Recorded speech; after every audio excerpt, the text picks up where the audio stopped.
भयानक किस्से विद राज।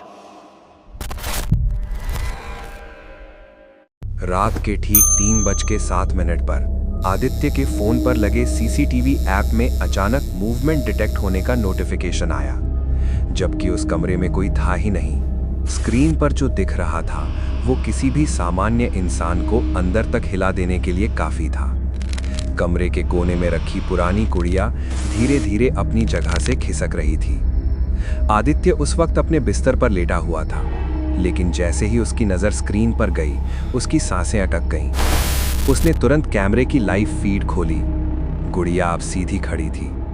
उसकी आंखें कैमरे की तरफ नहीं बल्कि दरवाजे की ओर थीं, जैसे वो किसी के आने का इंतजार कर रही हो। ये वही गुड़िया थी जो उसे 3 दिन पहले अपने अपार्टमेंट के स्टोर रूम में मिली थी, पुराने अखबारों और टूटे फर्नीचर के बीच बड़ी हुई, लेकिन बाकी सामान की तरह बेजान नहीं। पहली बार जब उसने उसे उठाया था तो उसे ऐसा लगा था जैसे गुड़िया की आंखें हल्की सी हिली हों। उसने इसे नज़रअंदाज कर दिया, लेकिन उसी रात से उसके कमरे में अजीब चीज़ें होने लगीं। हल्की हल्की खरोंच जैसी आवाज़ें, फर्श पर किसी के चलने की आहट, और सबसे अजीब, हमेशा ऐसा लगना कि कोई उसे देख रहा है। इसलिए उसने सच जानने के लिए उस कमरे में सीसीटीवी कैमरा लगा दिया था। लेकिन अब जो हो रहा था वो उसकी सोच से कहीं ज्यादा डरावना था।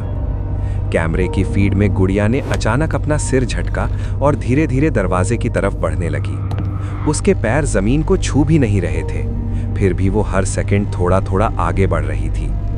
आदित्य का दिल इतनी तेज धड़क रहा था कि उसे खुद अपनी धड़कन सुनाई दे रही थी। तभी उसके कमरे के बाहर से वही आवाज आई, टक टक टक, जैसे कोई बहुत हल्के कदमों से फर्श पर चल रहा हो। उसने डरते हुए दरवाजे की तरफ देखा। हैंडल हल्का सा हिल रहा था। उसी वक्त उसने फोन की स्क्रीन पर देखा। गुड़िया अब कैमरे के बिल्कुल पास खड़ी थी और धीरे धीरे उसका चेहरा कैमरे की तरफ घूम रहा था। आदित्य के हाथ कांपने लगे। उसने हिम्मत करके दरवाजा खोला। बाहर कोई नहीं था, लेकिन जैसे ही उसने नीचे देखा, गुड़िया उसके पैरों के ठीक सामने पड़ी थी। उसकी आंखें अब सीधी आदित्य की तरफ देख रही थीं। उस पल उसे ऐसा लगा जैसे उसका शरीर सुन्न हो गया हो। उसने तुरंत पीछे हटकर दरवाजा बंद किया और पूरी रात लाइट ऑन करके बैठा रहा। सुबह होते ही सबसे पहले उसने सीसीटीवी की रिकॉर्डिंग चेक की। वीडियो में सब कुछ साफ दिख रहा था, गुड़िया का चलना, उसका कैमरे के पास आना। लेकिन एक चीज और थी जो उसने रात में नहीं देखी थी। जब गुड़िया दरवाजे की तरफ बढ़ रही थी तो उसके पीछे दीवार पर एक परछाई बन रही थी।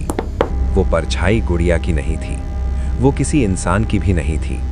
उसका आकार टेढ़ा मेढ़ा था और उसकी हरकतें गुड़िया से अलग थीं, जैसे कोई और चीज उसे कंट्रोल कर रही हो।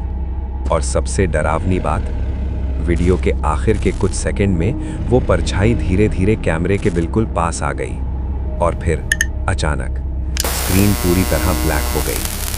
आदित्य ने उसी वक्त गुड़िया को उठाकर अपार्टमेंट के बाहर फेंक दिया। उसे लगा अब सब खत्म हो गया है। लेकिन उसी रात ठीक 3:07 पर उसके फोन पर फिर से वही नोटिफिकेशन आया, मोशन डिटेक्टेड। और इस बार कैमरा उसके अपने कमरे के अंदर का था।